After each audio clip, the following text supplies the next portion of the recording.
Welcome to Petroleum Follies 4, the fourth in a series of lecture about oil and the many misinterpretations that people put on the industry, the economics, the resource, and policies related to it. I'm Michael Lynch. I am the author of The Peak Oil Scare and the Coming Oil Flood, out last year, published by Prager.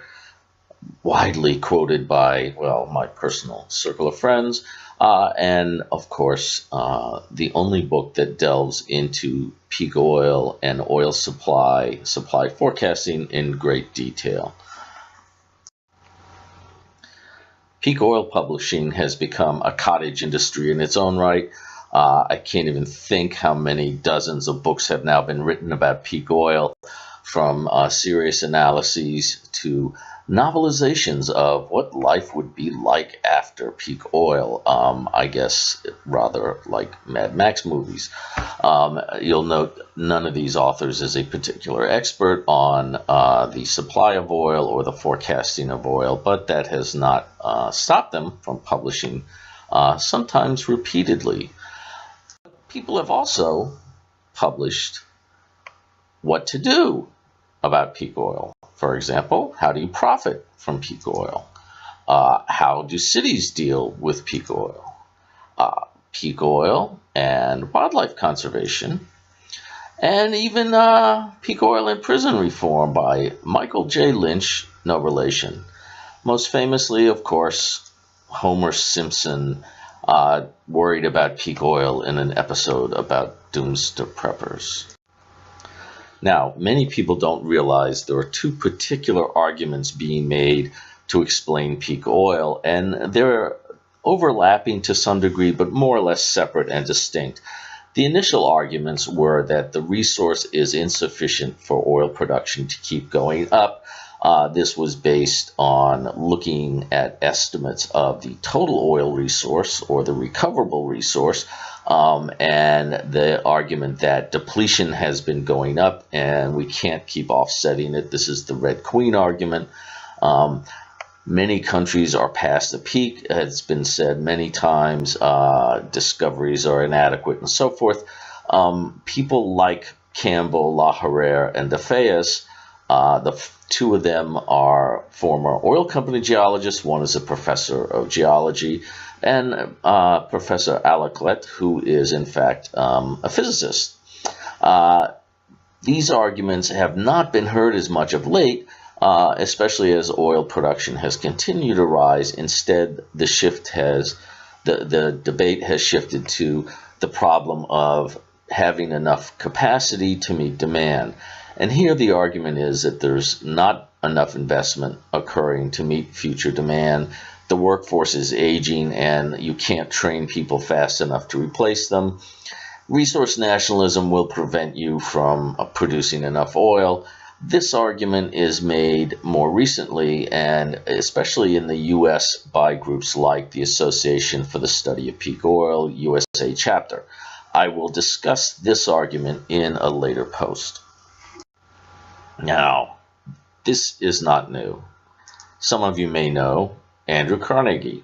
In 1861, he was convinced that the oil wells in Pennsylvania would go into decline, and he actually bought up a lot of oil expecting the price to rise as a result. Well, so far he's off by 156 years, I guess. But resource scarcity is not, in fact, a new fear. The ancient Greeks thought that the Trojan War was started by the gods because the population of the earth was unsustainable. Now, what's interesting is that the Bronze Age was about 4,000 years ago, and we haven't run out of bronze. In fact, the copper production is still going up, and it's so cheap we use it to make pennies, whereas during the Bronze Age, it was so expensive that only wealthy people could afford bronze armor. So we come to the first serious, supposedly scientific arguments about peak oil. This is M. King Hubbert, who was a renowned geophysicist. In 1956, he was asked to estimate how much uranium would be needed in the future, so he looked at fossil fuel resources to predict the demand, the need for nuclear power. Using his so-called Hubbert curve, he predicted the peak for the U.S. oil production would be roughly 1965 to 1970. At that time, he was, I won't say laughed at, since I wasn't there, I couldn't speak to it, but there was a lot of skepticism. People said his method was not valid, not theoretically based, but also they didn't appreciate his pessimism. The oil industry was certainly rife with optimism in those days. So what happened? Well, U.S. oil production peaked in 1971, and this gave him a lot of credibility in the 70s. Here's the actual curve he did. This is for the U.S., and the idea here is that the total oil resources of the U.S., or the recoverable resources, are the area under the curve, and if you can fit historical production to the curve, you can then see a peak and you can estimate how much is under there.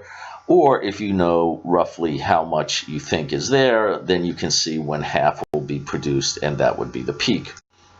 And you can see here, he made the prediction, U.S. oil production peaked and declined, and the oil price shot up in the 70s.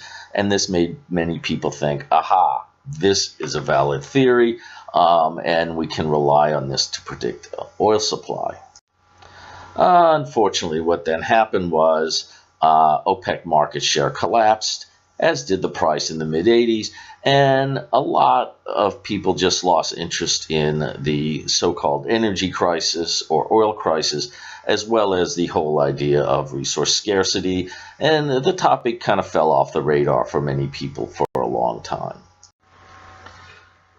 The theory became revived beginning in the little notice Noroil article by Colin Campbell in 1989. You can see the graph from that on the left. He said the peak is this year. If it goes up after this year, oil production will fall more sharply. You can imagine he was a little bit off on that. But many others have reproduced similar graphs. Almost always they show that oil production has peaked now and is about to start declining. And you can find about 30 years worth of these different curves, all of which have predicted a near-term peak in oil production, which has not yet happened.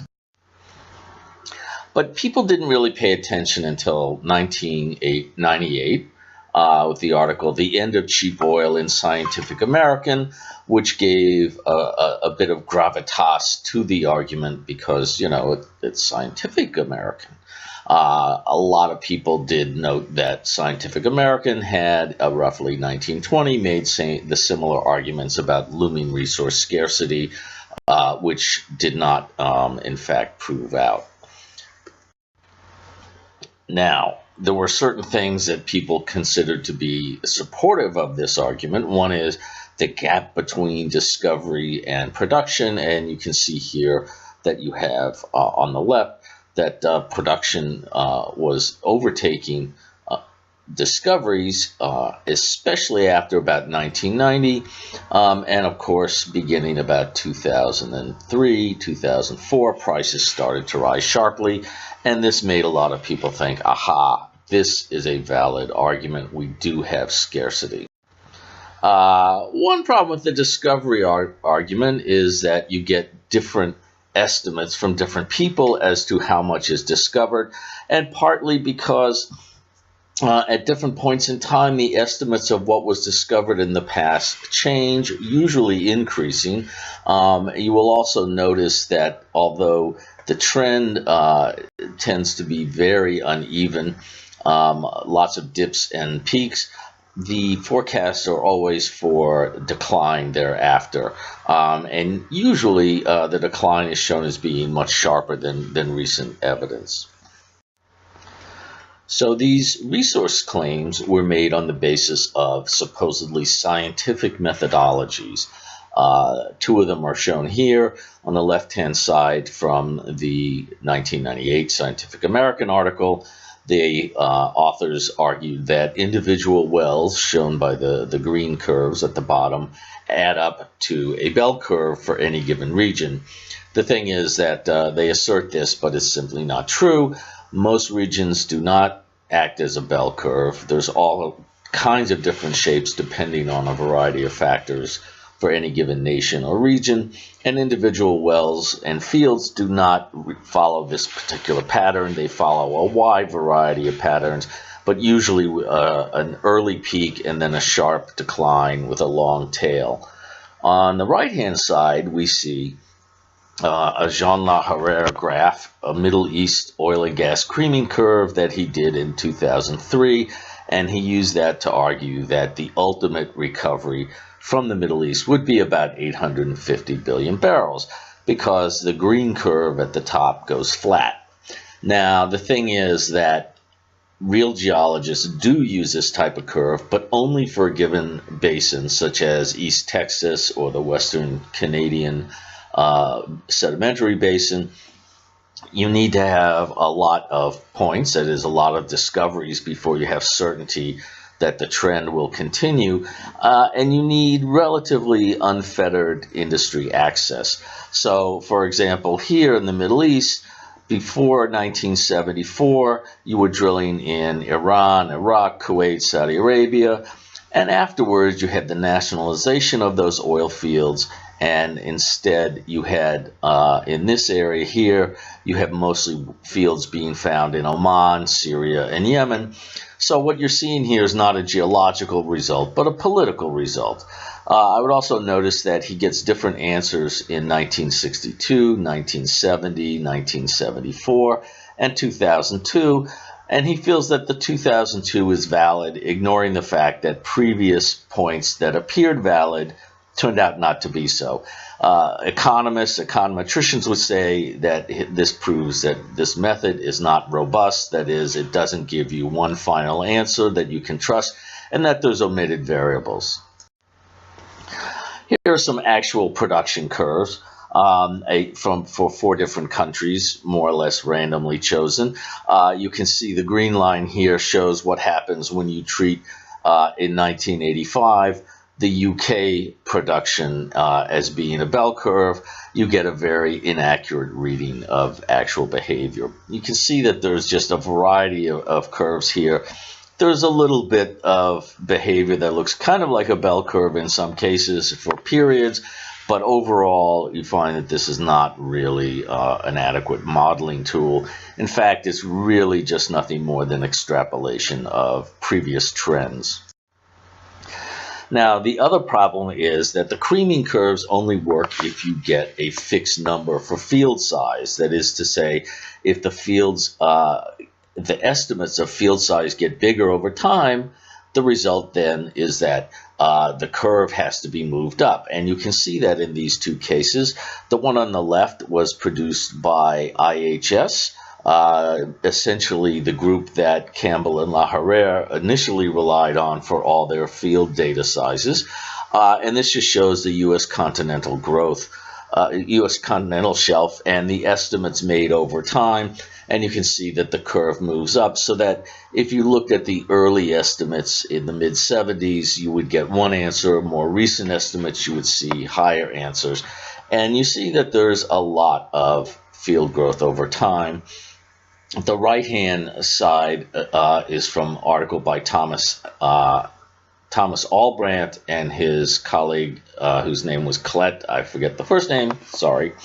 And they looked at estimates for the Neuquén Basin in Argentina, which is an onshore, very mature province where you would expect to get reliable results. And they compare the 1996 data from Petroconsultants, the lighter colored dots, with the IHS Energy Group 2001 data. Now, IH Energy had bought Petroconsultants, so basically it's the same people.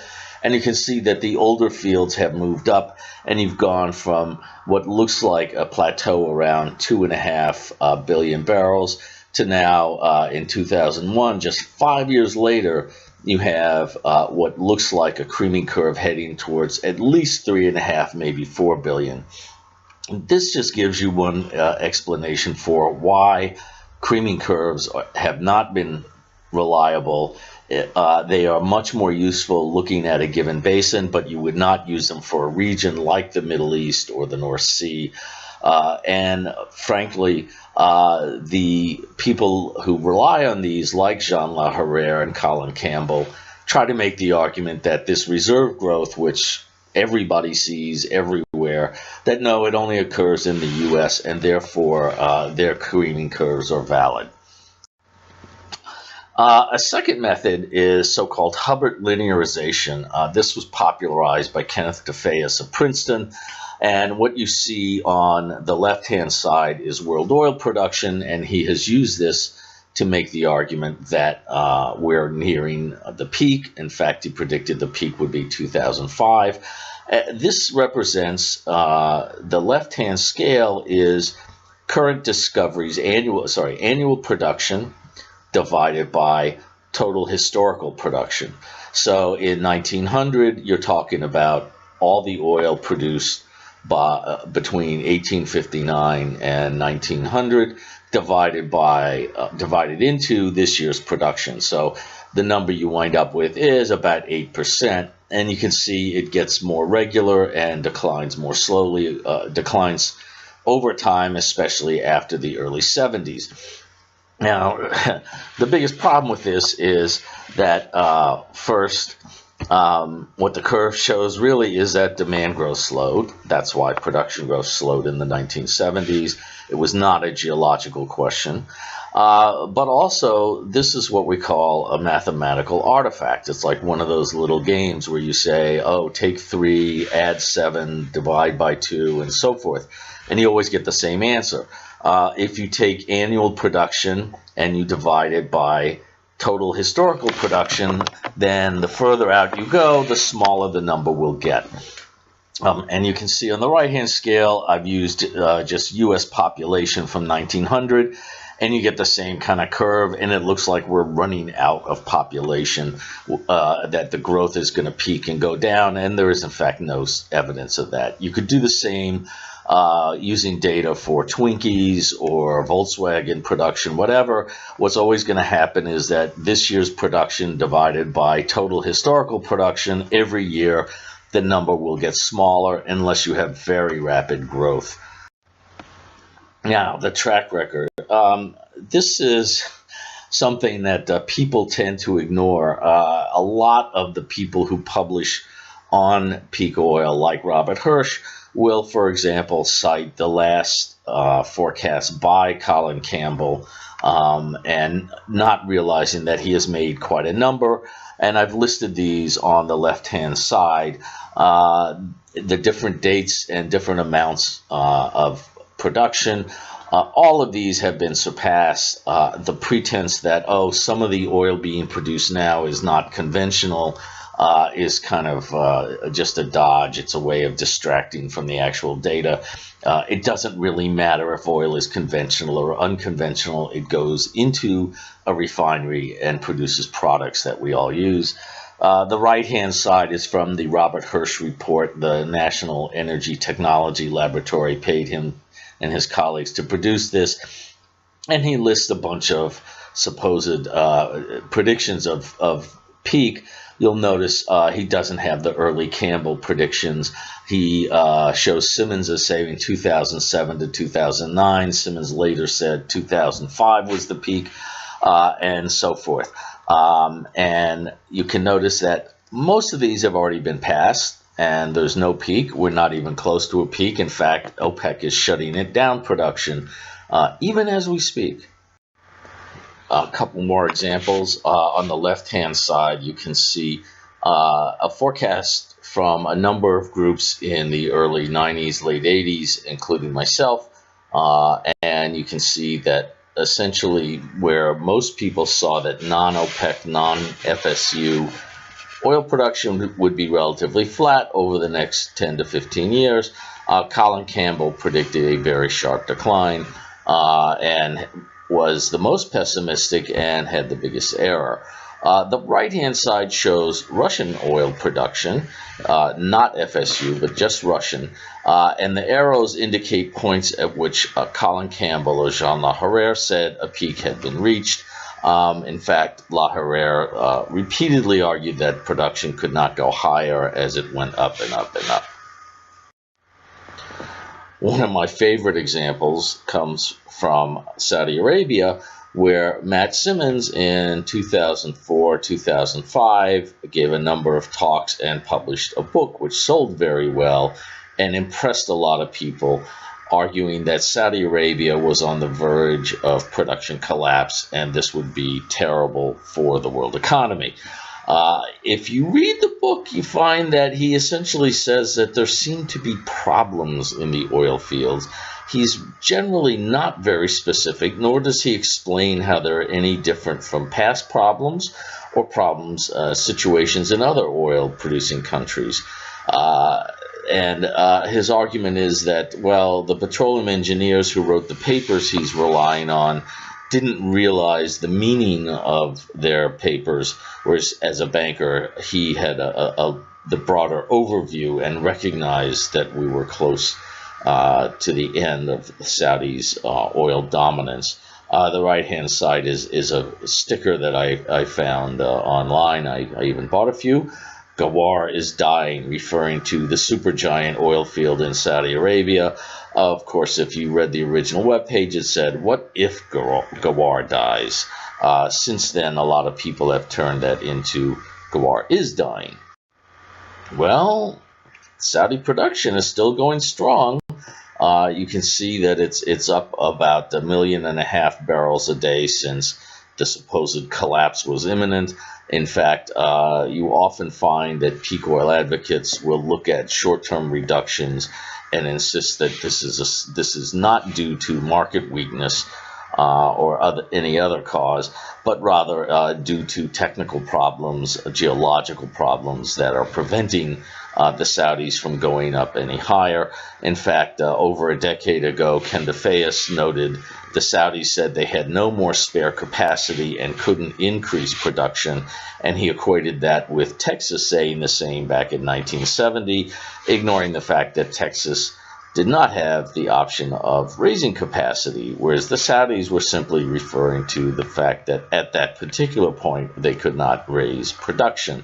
Since then, as you can see, they have raised it several million barrels a day, and they could raise it, they have plans to raise it another 2.5 if the market justifies. Here we can see exactly how simplistic these types of models were. On the left-hand side, you have British production as predicted by Colin Campbell's, and if you follow the solid line, you see that it tracks almost exactly the behavior of the Follies oil field, which was in decline at the time. He seemed there on left and right hand axes respectively. He essentially was extrapolating the behavior as if there would be no other discoveries or that there would be no extension in other fields, which is an argument constantly made that is simply not correct, has never proved valid. But also you can see he's extrapolating the decline that we saw in the late 80s, which occurred not because of geology, but because there was an explosion in the Piper Alpha field, the platform at which caused production to dip for several years while people did repairs and maintenance throughout the North Sea. Production then recovered. His model, so to speak, does not include any other factors. On the right-hand side, we see Michael Rogers' production of a typical life cycle. The interesting thing here is that you have historical discoveries presented, and then you have a production curve, and you have no idea how one relates to the other, and in fact, there's no direct relation. They're simply pasting them on the same graph and saying one leads to the other. Not exactly a model. There's also the assumption by people who do life cycle models that once an oil producing country has peaked, it will keep declining and it will follow the past trend. And you can see either in the Russian graph before or the UK graph on the left-hand side, or many other cases like Egypt and Colombia and so forth, Oman, that people often manage to reverse the trend. These are essentially blind extrapolation. They're ignoring the many factors that affect production, like taxes, access to producing areas, and technology.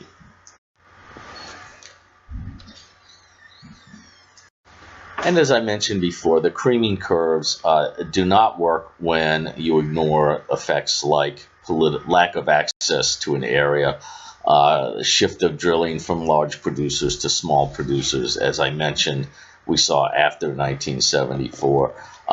So that these creaming curves are simply not going to be valid. And what we find again and again is that blind extrapolation of a trend without knowing the factors that are affecting that trend does not work.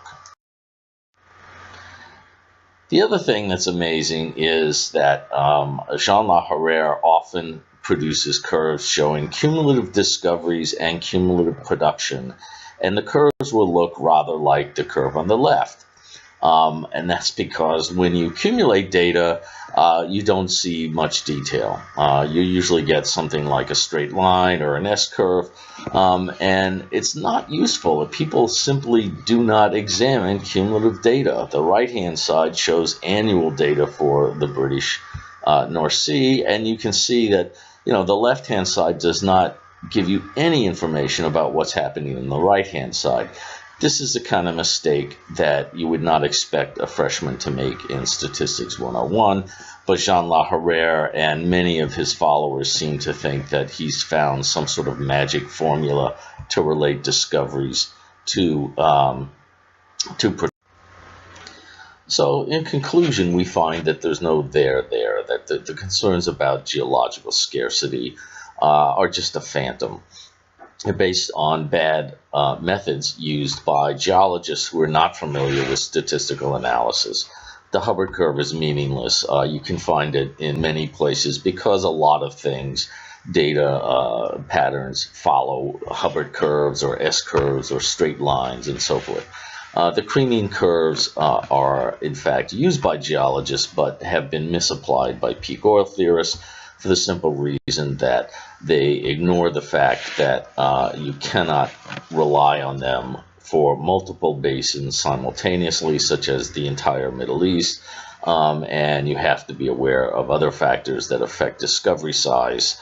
Also, the tendency to deny reserve growth in existing fields as a way of making those curves appear more valid is simply counterfactual. Finally, just extrapolating a production trend is not really meaningful. You couldn't do it for the stock market or the economy. You can't do it for oil production. And pretending that only geology determines production, while it sounds good if you're a geologist, nobody in the industry believes that that's the case. But, there's a problem that you have a lot of uncertainty about oil resources. Most people have no idea what the global oil resource base is. They are worried about the fact that if oil hasn't been discovered, how do you know that it's out there? And the answer is you don't know, but statistical methods do allow you to estimate them. And so many people just don't understand industry methods, estimation methods, and terminology. I discussed that in more detail in the previous lecture, Petroleum Follies 3, Is That All There Is?, explaining exactly how much oil is out there and what the different terms mean and why so many people misunderstand them. So finally, again, resources are not an issue. There's not a concern for us, our children, probably not our grandchildren, at least for petroleum. The next lecture will deal in more detail with questions about the ability to produce those resources in a timely fashion. Thank you.